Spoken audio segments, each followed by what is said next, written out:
everybody, welcome back. Today I'd like to talk about the novel Harry Potter and the Goblet of Fire, which is the fourth book in the Harry Potter series, and is written by J.K. Rowling and illustrated by Jim Kay.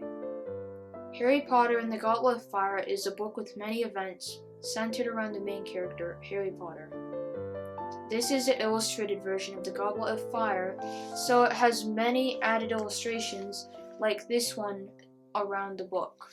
These illustrations will enhance the reader's imagination and help them understand the story more. The main characters in the Goblet of Fire are Harry, Ron, Hermione, the Weasleys, Dumbledore, Mad-Eye Moody, Barty Crouch, Voldemort, Cedric Diggory, Victor Crumb, and Fleur Delacour. This story takes place at Hogwarts, which is the main setting for all of the Harry Potter books. The Goblet of Fire begins in an old abandoned house sitting on a hill overlooking a village. A muggle who is a non-wizard named Frank Bryce enters. In a room in the second floor are Voldemort and his servant Wormtail conversing. Frank overhears their conversation. He hears all of their secrets and plans, so Voldemort kills him. 200 miles away, Harry feels a sharp painted scar from the murder. The Weasleys invite Harry to join them and watch the 422nd Quidditch World Cup. Harry's Muggle guardians, the Dursleys, allow Harry to go with the Weasleys and watch Quidditch. So Harry goes with them to the tournament. The teams in the tournament are Bulgaria and Ireland, and after an Irish victory, a group of masked men invade the pitch and start causing chaos.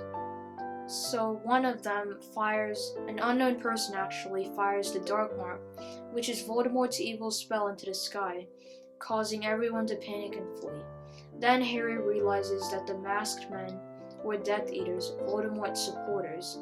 Harry and the Weasleys are able to get out of there safely, but Mr. Crouch, a ministry official, gets mad and fires his house elf Winky when evidence shows that she may have summoned the Dark Mark. And so Harry and his friends go to Hogwarts for their fourth year. But they find out that this year is not like the other years.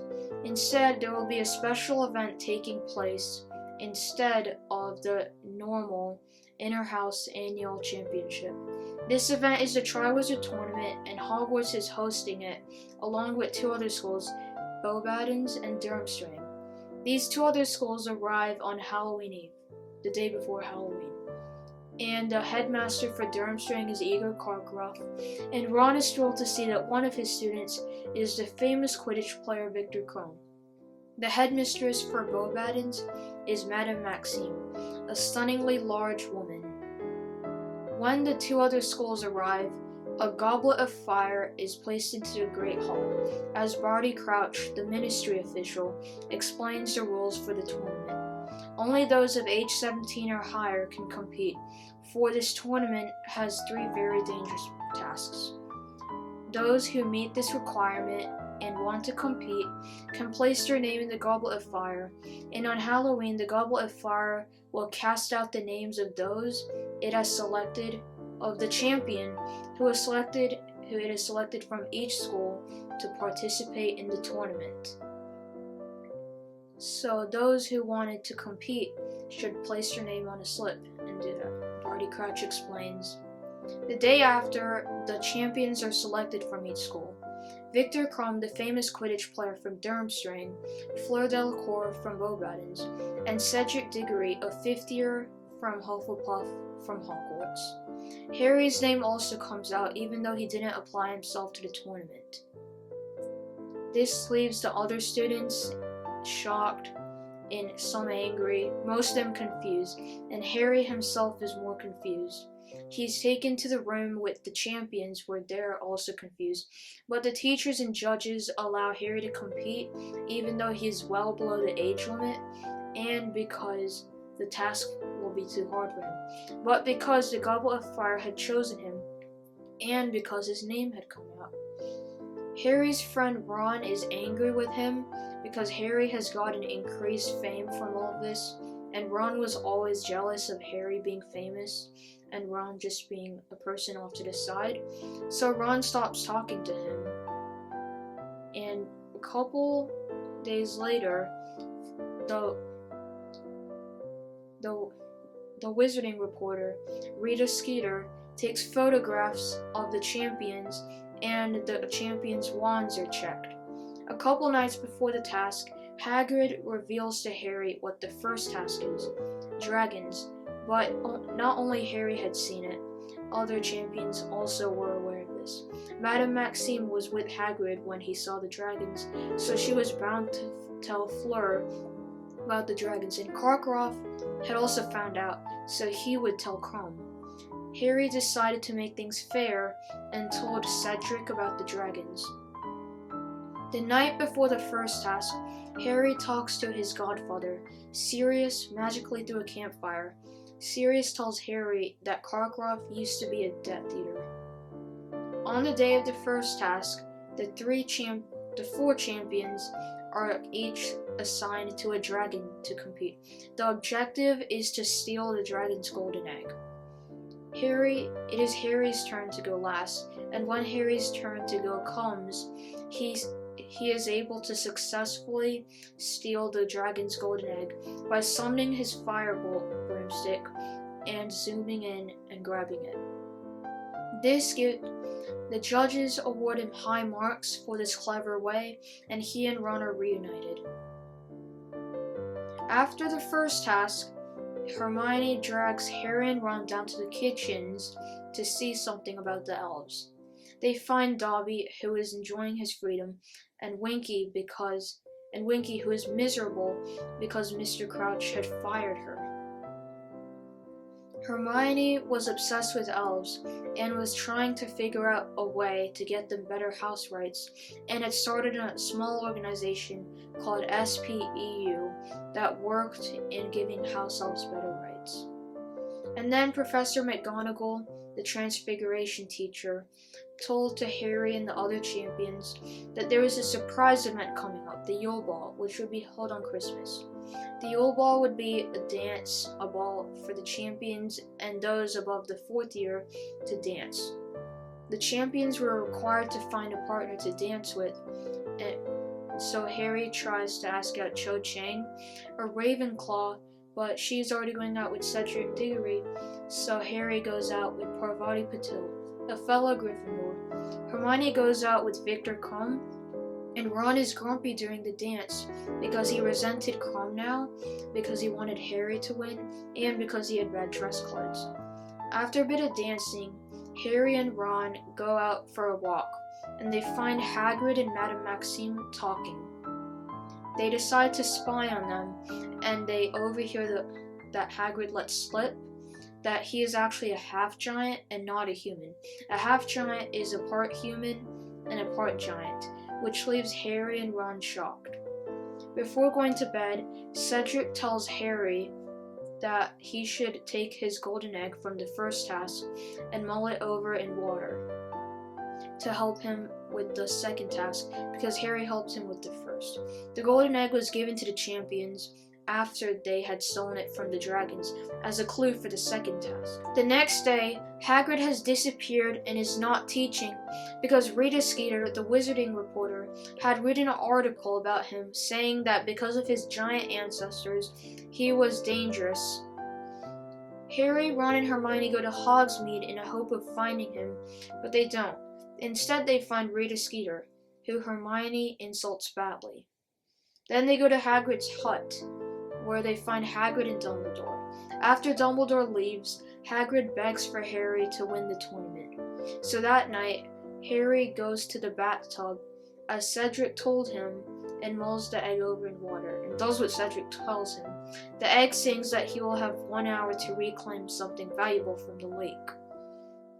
And so the day of the second task comes, but Harry has still not figured out a way how to breathe underwater, when he is woken by Dobby the house elf, who gives him some gillyweed, a plant.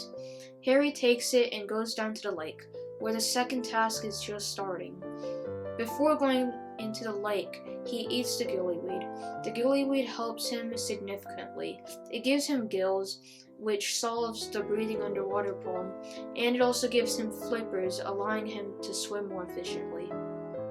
Harry goes to the bottom of the lake, and he finds 4 hostages. He finds Ron, Hermione, Cho, and Fleur's sister all tied up. He wants to make sure all 4 of these hostages are rescued, but the mer people surround him, attack him, and say that he can only take 1. But Harry, being noble, returns to the surface with Ron and Fleur's sister after fighting off the mer people. Though he returned well outside of the time limit for an hour, and though he was only supposed to return with one hostage, he is awarded high marks for showing moral fiber by the judges. After the second task, the champions are taken to see the third task, which turns out to be a maze set up on the Quidditch pitch. The maze is slowly growing, but by the time the task comes, the maze will be in full size. When returning back to the castle, Mr. Crouch, a ministry official and one of the judges, disappears in the forest after asking to see Dumbledore. On the morning of the third task, an article by Rita Skeeter is out, saying that Harry is potentially disturbed and dangerous. At the third task, Harry and Cedric are allowed a head start into the maze because they have more points than Fleur and Crumb. But all the champions do enter the maze, and they find out that the maze just isn't any normal maze. The maze is filled with all sorts of obstacles they have to get past to get to the Triwizard Cup, which is placed at the center of the maze. Whoever gets to it first wins the tournament and gets the huge reward. So Harry and Cedric are able to get to it together at the same time after passing several different unique obstacles. But on the way, Crumb had tried to curse Cedric. They thought he was bewitched, and they heard Fleur scream. But Harry and Cedric had got to the Triwizard Cup at the same time, and they decided to take it together. But the Triwizard Cup isn't just a Triwizard Cup, it's a portkey, and it takes them to a graveyard, where they find Wormtail carrying a bundle containing Voldemort. Wormtail instantly kills Cedric and ties Harry up to a gravepost. Using magic, he resurrects Voldemort from his bundle into his human form. After Voldemort is in his human form, he summons his Death Eaters in a circle around him. All the Death Eaters who did come vowed to Voldemort and promised to remain loyal to him. Some Death Eaters who didn't come, and those were the Death Eaters who would have broken apart from Voldemort and were not faithful and loyal to him. Those Voldemort vowed to destroy. Voldemort told the story to his Death Eaters about Harry and how he had got back into his human form, and the story of the past couple years. And then he challenges Harry to a duel. Harry is forced to duel, so he casts the disarming spell on Voldemort, and Voldemort casts, of course, the killing spell on Harry. But these spells collide because of a force in their wands. This is because, as Harry later realizes, because their wands have a phoenix feather from the same bird. So this force collision happens, and from Voldemort's wand, ghosts are emitted. These ghosts are the victims of Voldemort's previous murders, including Harry's parents. These ghosts close in on Voldemort, giving Harry an opportunity to escape. So he takes Cedric's dead body and takes that opportunity. Once Harry's back at Hogwarts, he is immediately led to a side room by Mad-Eye Moody. Mad-Eye Moody explains and reveals to Harry that he is actually the one who rigged the tournament and that he is very loyal to Voldemort and not Dumbledore. As soon as he is about to kill Harry, he is interrupted. Dumbledore, followed by Professor Snape and McGonagall, enter in, and they disarm Mad-Eye Moody. It is revealed that Mad-Eye Moody is actually an imposter of the real Moody. His real identity is Barty Crouch Jr., the Death Eater. Under the influence of a truth potion, Crouch explains how he rigged the tournament, killed his father, and ensured that Harry would get to the graveyard and that his master's plan was a success. After that, Cornelius Fudge, the Minister for Magic, enters the castle with a Dementor at his side. He felt that his personal safety was at question, so the Dementor destroys Crouch. This angers Dumbledore, as they could have used Crouch for more questioning about Voldemort and more things, and why he had committed such bad murders. After that, Fudge and Dumbledore argue about whether Voldemort had really returned and what the Wizarding World should do to prepare for whatever Voldemort would do to the Wizarding World, whatever bad things Voldemort would come and lay on the Wizarding World. After Fudge leaves, Dumbledore gives a speech to the three schools about the reality of Cedric's death, how he really died, and that Voldemort had returned and that it's now not a joke. So the school year ends. Harry is deemed the winner of the Triwizard Tournament and is given his huge reward, 1,000 galleons. But Harry can't bring himself to accept it. Instead, he tries to give it to the Diggories, Mr. and Miss Diggory, but they don't accept it because they are sad at their son's death.